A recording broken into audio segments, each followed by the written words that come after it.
and just I don't have enough faith to be an atheist, really, is the title of the book that I'm teaching from. And when you look at it, we're just going systematically through. If you had an atheist, this is one of the biggest things. If you had somebody, how are you going to witness to an atheist? How are you going to witness to somebody that doesn't believe in God? You've got to get them to the point, reason with them that there is a God, and then we're going to get into the Bible and just the proofs of the Bible and the validity of the Bible. But you can't get there. You can't get to the God, this is God's word, if they don't believe there is a God. And you've got to start somewhere.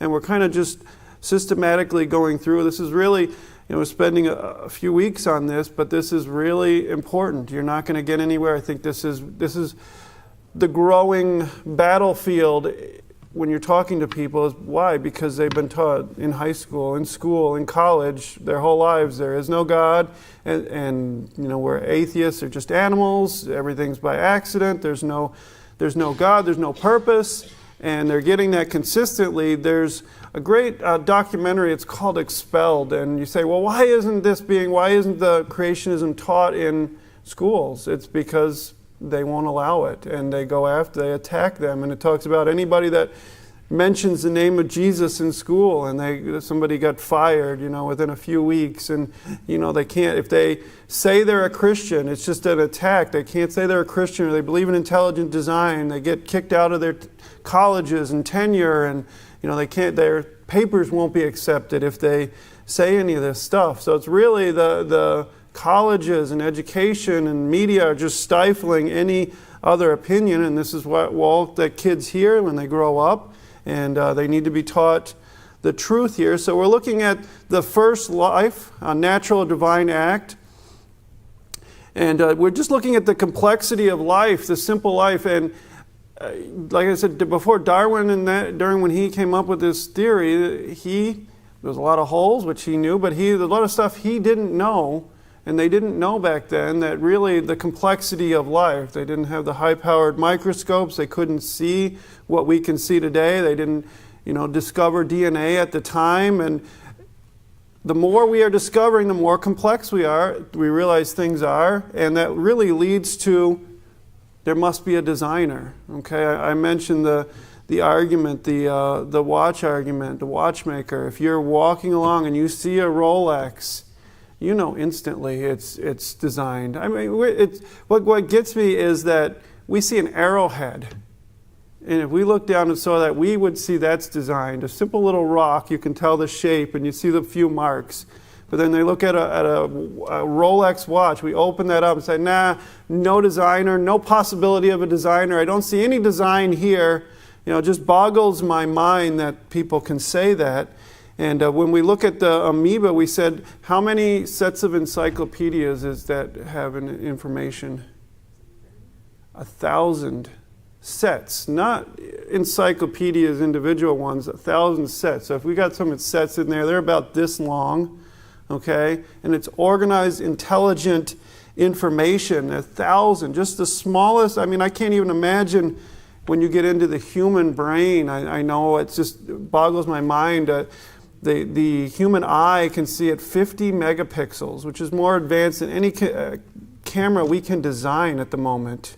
So we can't, even with all our intelligence, we've been building computers and cameras for years and years and years. All the engineers, think of all your phone, all the technology that goes into that, and they're trying to make the greatest camera. I got the new megapixel, I got to get the new iPhone because it's got another megapixel camera. And it's like all the engineers that go into that, all the design, and then they look at the human eye and say, nah, nobody designed that. It just happened by chance, pure random chance. It just boggles my mind. So simple life is not simple. A one-celled organism, amoeba, has that much information. And like I said, I gave the example, if somebody, if you had a bunch of cereal and it was alphabet cereal and you walked down there and you saw take out the garbage mom, you would instantly realize what? That's intelligence. Somebody did that, Most kids would think, oh, it was just by chance, and I don't have to do it. It was, of course they believe in chance. They always take the, when they don't understand something, they always take the side of, less work, when they don't understand something, or I didn't understand, I didn't know. You know, they always play dumb when it comes to those things. If you said, I'm giving you, cookies, you know, they would know that was from mom and they would believe that. But, you know, take out the garbage. But we realized that took intelligence to put that in order, okay, to put that simple message. And you think of it, just a chance of that happening by itself, times 1/26 times for each letter, that is a chance that something, just that simple little statement, a simple little sentence happened by itself, okay? And that's what just defies logic when we get into such huge numbers. 1,000 complete sets, just the simplest life. We're looking at the first life, okay? I'm not sure. I'll look where I left off. Just give me one sec. So investigating the origins of the first life, okay? Many evolutionists as well as creationists speak as if they know beyond any doubt how the first life came into existence. Both, of course, cannot be right. If one is right, the other is wrong. So how can we discover who is right? And we know no human observed the origin of the first life. The emergence of the first life on Earth was one-time, unrepeatable historical event. So science is, you got to observe and you got to be able to repeat. So this isn't science, okay? This is why it's a theory. And it's always going to be a theory because it can never be replicated. We can't replicate it by man. No one was present to see it. Neither evolutionists nor creationists were there. We certainly can't travel back in time and observe whether the first life was created by some kind of intelligence or arose by natural laws from non-living material.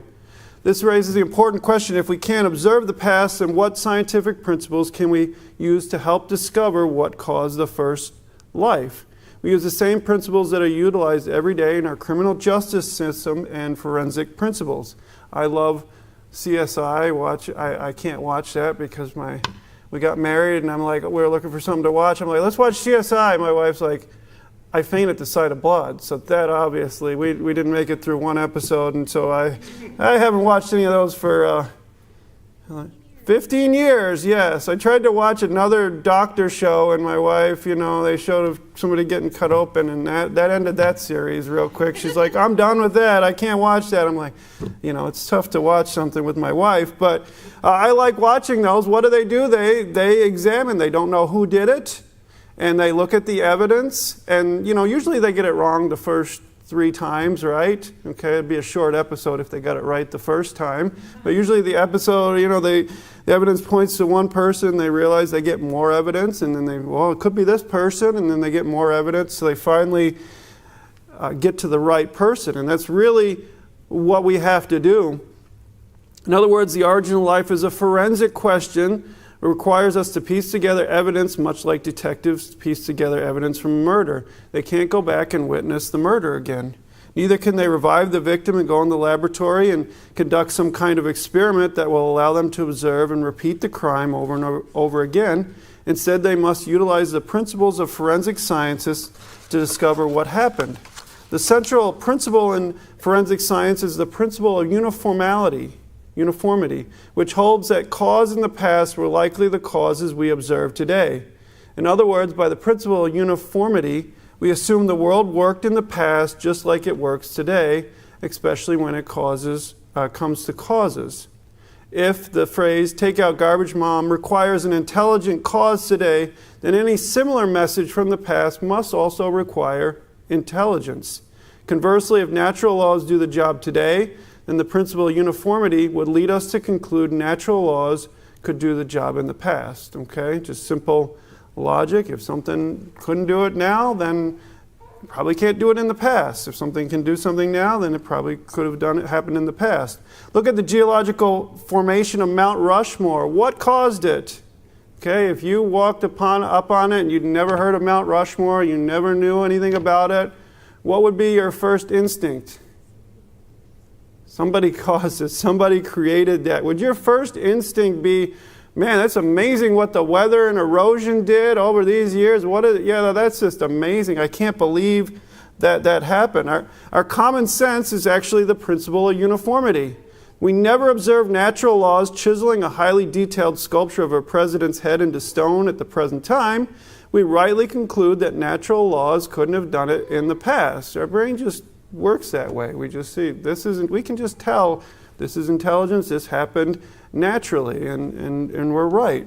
Today we see only intelligent beings create detailed sculptures. As a result, we rightly conclude that in the past, only an intelligent being, a sculptor, could have created Mount Rushmore. And as I said before, that's how the ancients, just common sense, they realized a sculpture, and it was amazing the art they created and the things that they did that we can't even replicate. We can't even hardly figure out how they moved the stones and the rocks. And I love when they give up and they say, oh, aliens must have done it. And I'm like, okay, okay, that's a great theory there. But, they did they were very smart and intelligent. You watch, the History Channel has Ancient Marvels, and the stuff they were able to do, they were able to bore through, and they had just a water line through a mountain, and they had just the right pitch, and they came at it from both of them, and they hit, and they had to have just the right pitch where it couldn't go too fast or couldn't go too slow. And I'm like, that was amazing. I can't remember, the Persians or something did it. Just the stuff that they were able to accomplish.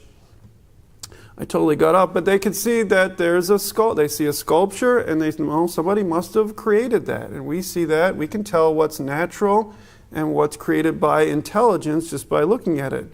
The same way we look at the one-celled life, the principle of uniformity tells us only an intelligent cause could have assembled the equivalent of 1,000 encyclopedias. Natural laws have never been observed to create a simple message like, take the garbage out, Mom, much less 1,000 encyclopedias long, 1,000 sets of encyclopedias. But we can see that simple message. We know instantly, hey, some intelligence created that didn't happen by chance, okay? And then we look at 1,000 sets of encyclopedia on the simplest little form and say, oh yeah, that must have happened by chance. And it just blows my mind that they can believe that. Why then do Darwinists come to the conclusion that the first life generated spontaneous from non-living chemicals without intelligent intervention? Spontaneous generation has never been observed. We've never just spontaneously had life created out of nothing. Even Pasteur sterilized his flask. One of the most fundamental observations in all of science have been that life arises only from similar existing life. Scientists have been unable to combine chemicals in a test tube and arrive at a DNA molecule, much less life. I love, I think it was Brother B.A. had a bumper sticker. He goes, it's amazing we get a bacteria from an asteroid and we like, oh, life on Mars. And then we, a full-formed baby in the womb. And, oh, that's not life, 9-month-old baby. Yeah, that's not life. But a little bacteria, oh, there's life on Mars, But 9-month baby, that's not life, I love how our thinking goes there. In fact, all experiments designed to spontaneously generate life, including the now discredited Urey-Miller experiment, have not only failed but also suffer from the illegitimate application of intelligence. I want to read this because this is what who believes they've created life in a test tube? Okay, they want to have, and I think I remember in my textbooks in public school they talked about this experiment, and I want to read it. I looked it up, and at first I typed it in, and then it sounded like, oh, it sounded like it was successful. And then I put discredited, Urey-Miller experiment discredited. And this is what it says. The Urey-Miller experiment is not entirely discredited, but it is considered to be partially flawed due to the likely inaccurate assumptions about the composition of the early Earth's atmosphere, which was believed to contain more methane and ammonia than current evidence suggests. Scientists now believe the early atmosphere was more likely composed of carbon dioxide and nitrogen, making the experiment's conditions less relevant to the actual early Earth environment.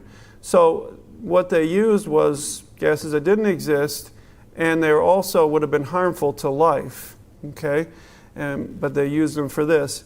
Key points: incorrect atmospheric composition. The biggest criticism is that the gases used in the experiment, methane and ammonia, okay, we know they're pretty harmful gases that we wouldn't want to be breathing in, were likely not present in the quantities assumed in the early Earth's atmosphere, with later research suggesting a more carbon dioxide and nitrogen-rich composition.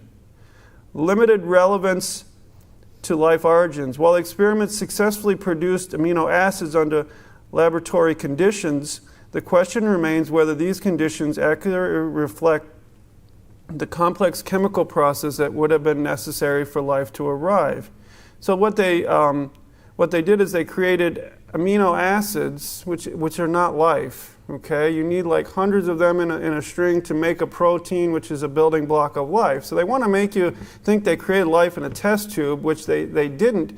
And really, even if they do, what does that prove?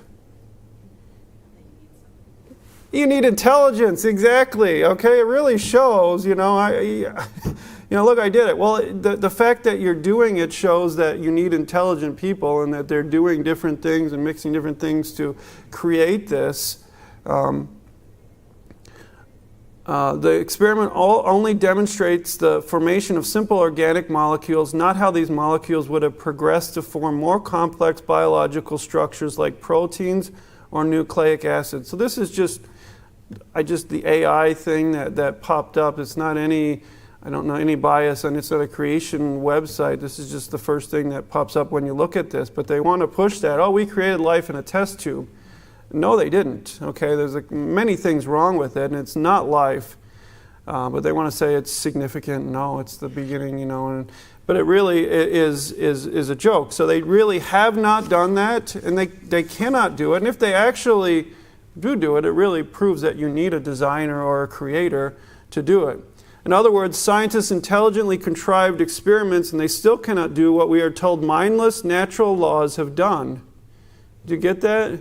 We can't, with our intelligence and all the scientific know-how we have, we can't replicate that, or we can't do that, create life, and we want to say that it happened mindlessly with no intelligence. Why should we believe that mindless processes can do what brilliant scientists cannot do? And even if scientists eventually did create life in the laboratory, it would prove creation. Why? Because their efforts would show that it takes a lot of intelligence to create life. So even if they eventually get there, it really still proves our point anyway.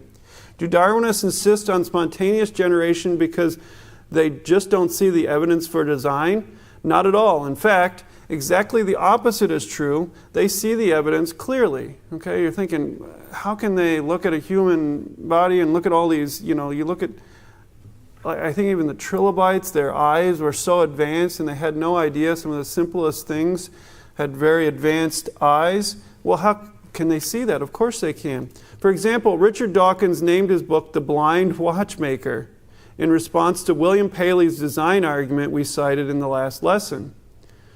The appearance of design in life is admitted on the first page. Dawkins writes, biology is the study of complicated things that give the appearance of having been designed for a purpose. Do you get that? In evolution. Let me read that again. Biology is the study of complicated things that give the appearance of having been designed for a purpose. Looks like the design. If something's designed, what must it have? Designer. Of course, we can't have that. It just looks like it's designed. 2 pages later, despite acknowledging the intricate architecture and precision engineering in human life and in each of the trillions of cells within the human body, Dawkins flatly denies that human life or any other life has been designed. What a great... It looks designed, but it just hasn't been. You just don't believe. Don't believe what you see and what you're looking at. It amazes me. I had a science teacher who was a rabid atheist evolutionist, and I mentioned this before. He said, anybody that believes in God, raise your hand. And I'm the only one that raised my hand. And, that set the tone right there, but he was just rabid about it.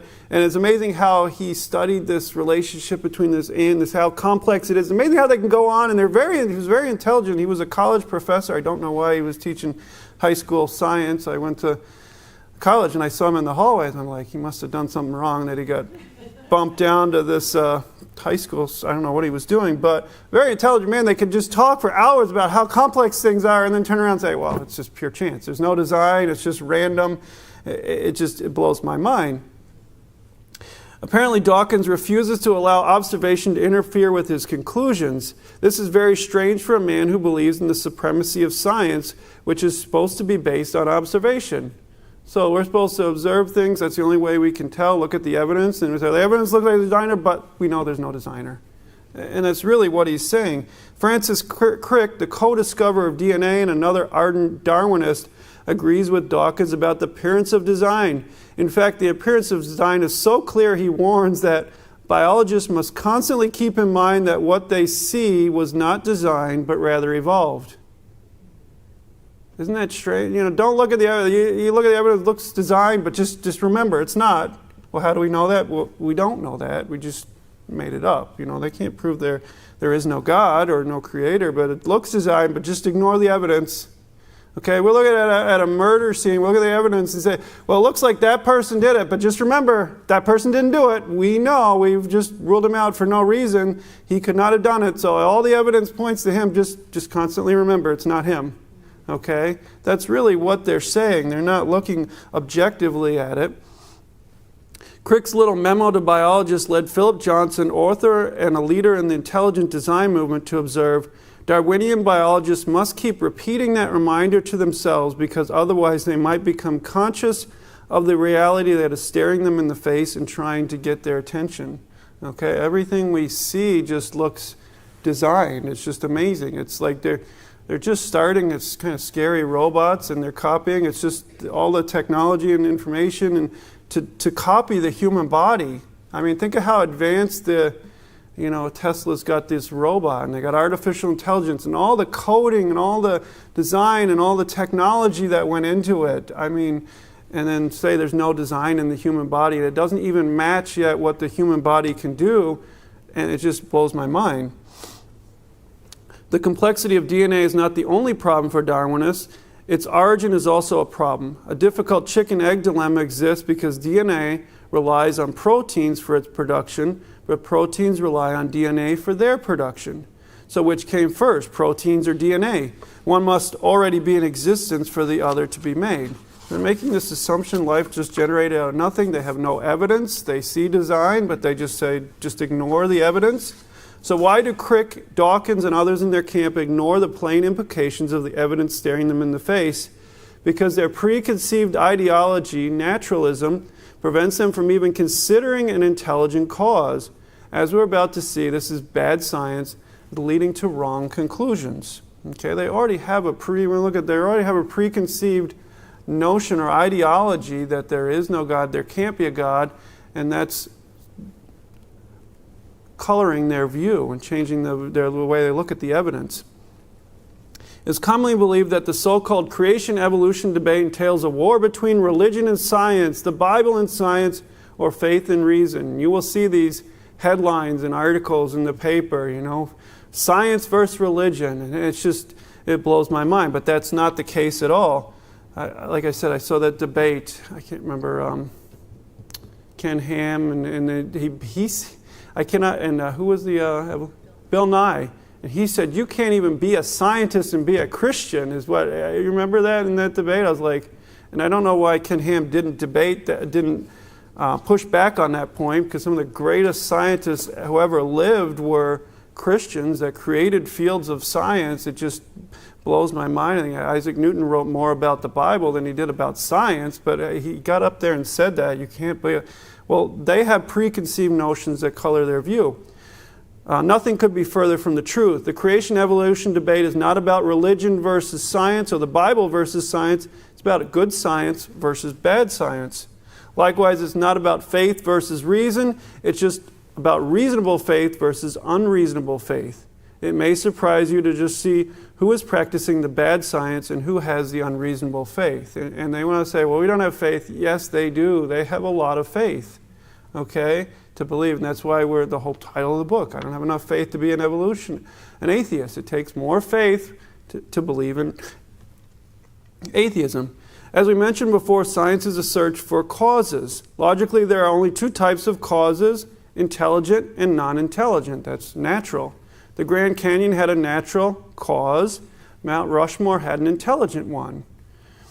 I do want to, we got to visit the Grand Canyon, and we went down a ways, and I want to say this, it's a lot easier going down than coming up. Okay, you think, oh, I'm doing good as I go down, and then people started coming back up, and they're just panting, and I'm like, well, what's the matter with them? This is so easy. And then we turned around before we got stuck down there, and couldn't get back because I'm out of shape. And I was like, wow, now I understand why they're panting. Okay, so don't get stuck. Yeah, they had a mule train go by. That was going to be my, if I got stuck and couldn't walk anymore, I was going to call them. They just walk right down. It's amazing. You know what's amazing is the deer. There's like this, what do they call them, hinds? Like little deer just running around on the edge of this canyon. And I'm like, it's crazy just how sure-footed they are. And they're just running, not on the path, they're just running on the rocks, running up and down. It's crazy. Anyway, unfortunately, on the question of the first life, Darwinists like Dawkins and Crick rule out intelligent causes before they even look at the evidence. In other words, their conclusions are preloaded into their assumptions. Spontaneous generation by natural laws must be the cause of life because they consider no other option. Okay, it's like if I walked up to Mount Rushmore and I'd already determined there could not be an intelligent design of this. I'm just ruling that possibility out. It must be a natural cause. It must have happened naturally. I got to make up a story how it could have happened because I am just ruling out that possibility, and that's what they do. And they are the closed-minded ones. What do they say about Christians? You're closed-minded, right? Okay, you believe the Bible, and you believe that, you must be closed-minded. Well, who is the closed-minded one? They don't believe in any God. There's no possibility. There's no possibility of an intelligent designer. Even though we see the evidence, we're going to ignore it because we don't believe it. We have these assumptions already built in. In other words, spontaneous generation is what critics of evolution call a just-so story. Evolutionists provide no evidence to support spontaneous generation. It isn't supported by empirical observation or forensic science principles. So there were science. We believe in science. Well, science, if you look at it, is you have a theory. You have to be able to reproduce it. You have to be able to have results and be able to see it and do an experiment. What are the 5 things? I'm forgetting. I should know this. Observe, test, and then and they can't do it, okay, because nobody was there. So it's not science at all, okay. And then they look at the evidence and rule out a possibility. It's just so because life exists, and since intelligent causes are ruled out in advance, there can be no other plausible explanation. The problem for Darwinists is immense. Biochemist Klaus Doss admits that more than 30 years of research into the origin of life has led to a better perception of the immensity of the problem of the origin of life on Earth rather than to its solution. At present, all discussion on principal theories and experiments in the field either end in stalemate or in a confession of ignorance. So as we're getting, we're more and more things we're discovering. What are we discovering? It's harder than we think. Okay, we're not getting closer. They're not proving their theory. They're realizing it. What does it say here? End in either stalemate or a confession of ignorance. Okay, they've got this theory that they're married to, that they got to follow because they've ruled out the other possibility, and they're realizing it's harder than they think. Francis Crick laments, "Every time I write a paper on the origin of life, I swear I will never write another one because there is too much speculation running after too few facts." You think if it happened and it was so easy to happen, and why can't we reproduce it? If that's really what happened, we can't. Okay, because they have the wrong theory and they don't want to scrap their theory because they don't like the implications of the other, that there is a God. The evidence is so strong for intelligence and against naturalism that prominent evolutionists have actually suggested aliens. Okay, it's called panspermia. Deposited the first life here. Fred Hoyle invented this far-out theory after calculating that the probability of life arising by spontaneous generation was effectively 0. The question of aliens doesn't solve the problem, simply puts off another step. Who made the intelligent aliens? What it does is it moves the whole argument to another planet. Well, how did they evolve? Well, how did they start? You just move it can't happen here. Well, why can it happen somewhere else? Okay, they've just moved the whole argument somewhere else. It's like you're crazy if you believe in God, but believe that aliens planted the seed of human life because we can't do it. You have no evidence for that. It's just crazy. Another as crazy as the theory sounds, at least alien or panspermia advocates recognize that some kind of intelligence must be behind the amazing wonder we call life. Still, when top evolutionists have to resort to aliens to explain the origin of life, you know the simplest life must be incredibly complex. Okay? It's a huge admission, and it's so dumb because was there another alien that started that alien race? And you just go on forever on all these alien races starting other alien races. Another panspermia alien advocate, Chandra Wickramasinghe, admits that the Darwinists are acting on blind faith when it comes to spontaneous generation. So once in a while, they'll admit they have to have faith. They have no evidence for aliens, that aliens did this. They just have faith because their evidence doesn't point the way they want. They don't want to believe in God, an intelligent designer. He observes the emergence of life from a primordial soup on the earth is merely an article of faith that scientists are finding difficult to shed. Okay, once in a while they'll be honest and say, well, it's an article of faith. There is no experimental evidence to support this at the present time. Indeed, all attempts to create life from non-life starting from Pasteur have been unsuccessful. I didn't get time to show the video, but I want to just play it here. It's Richard Dawkins, who is one of the preeminent evolutionists, and this is him saying it here. Replicating molecule. Right, how did that happen? I told you we don't know. So you have no idea how it started? No, nor has anybody. Nor has anyone else. What do you think is the possibility that intelligent design might turn out to be the answer to some issues in genetics or in evolution? It could come about in the following way. It could be that at some earlier time, somewhere in the universe, a civilization evolved by probably some kind of Darwinian means to a very, very high level of technology and designed a form of life that they seeded onto perhaps this planet. Now, that is a possibility and an intriguing possibility. And I suppose it's possible that you might find evidence for that if you look at the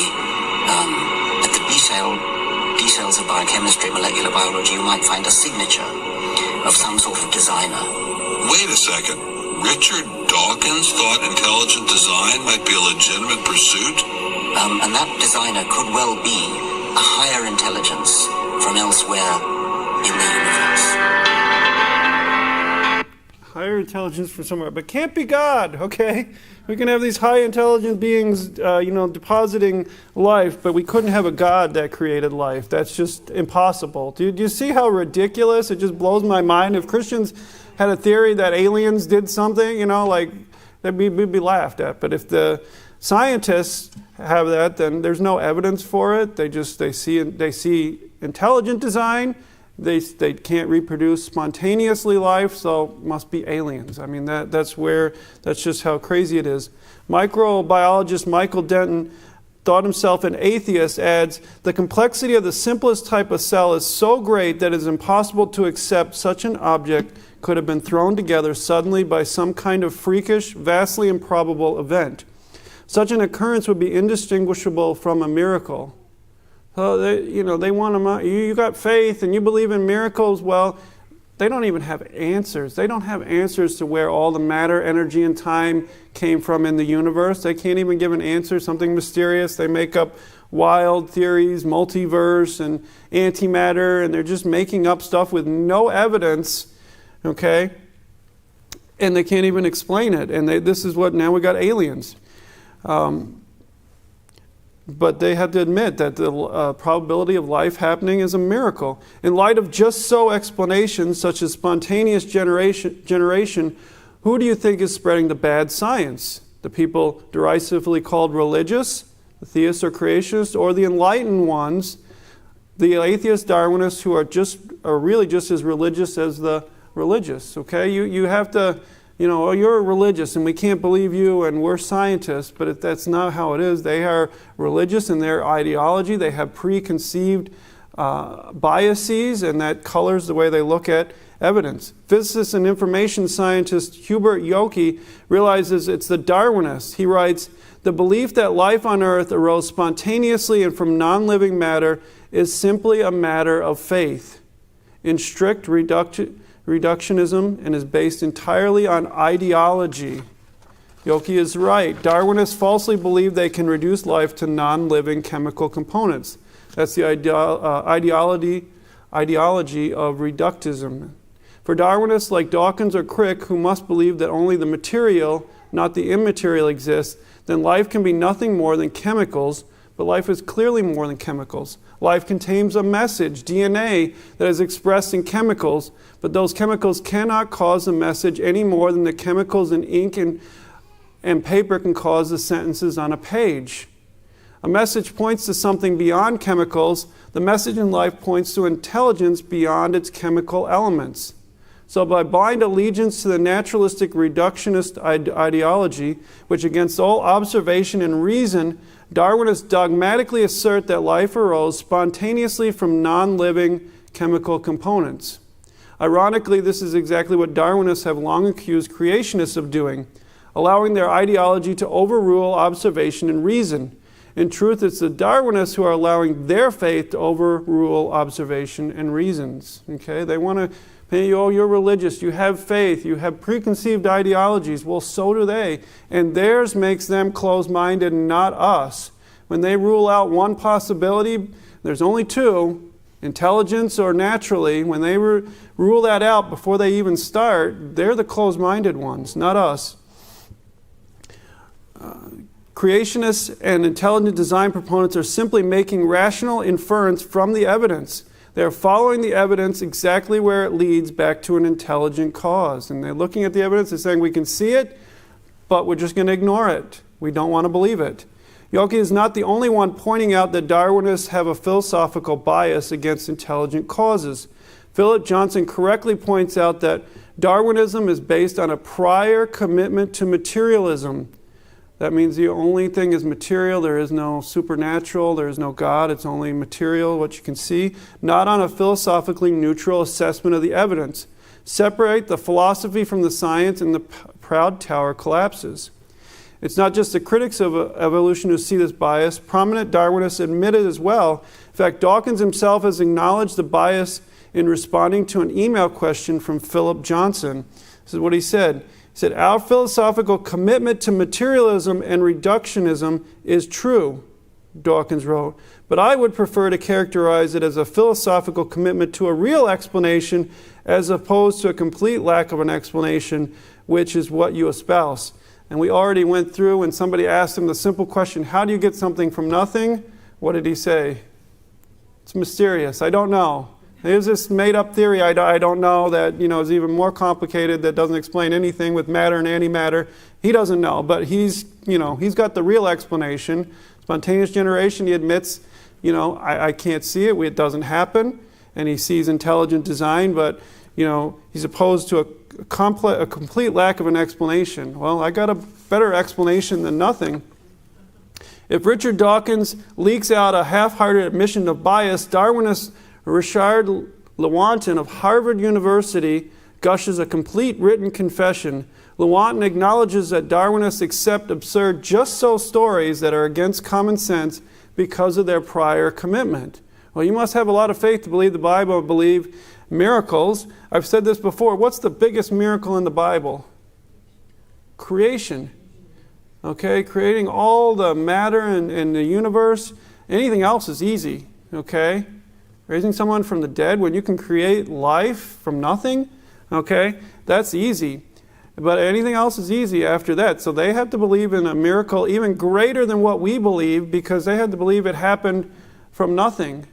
I was going to look up the joke again, but I came across this joke, and it was some scientists said, they're talking to God and they said, we can create life from nothing.